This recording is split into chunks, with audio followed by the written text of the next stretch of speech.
ابھی جیسے موت ہے مثال کے طور پر، ابھی ہم سب کو پتہ ہے کہ موت کا وقت اور موت کے سلسلے خدا نے ہر کسی کے فکس کیے ہوئے ایک ٹائم ہے، اس سے پہلے نہیں مرنا ہے۔ لیکن آیا اس بات پر ہمیں یقین ہے؟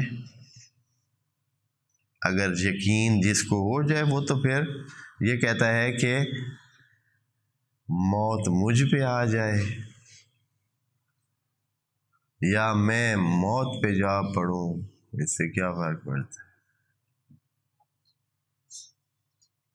اس لیے کہ یقین ہے کہ اپنے ٹائم سے پہلے اس نے نہیں آنا ہے،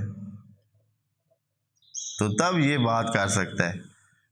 لیکن عام بندہ جو ایسے ہم ہیں، یقین کی کیا، ہمیں اس کے باوجود کہ پتہ ہے کہ موت کا ٹائم فکس ہے، لیکن ہمارے خوف اور ڈر اور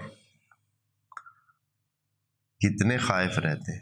وجہ یہ ہوتی ہے کہ یقین کی وہ صورتحال نہیں ہوتی۔ تو یقین حاصل کرنا ہے تو سورہ علم نشرح کی تلاوت کریں، بار بار تلاوت کریں، اور خدا کریم انشاءاللہ آپ کو یقین جیسی قیمتی چیز سے نوازے گا۔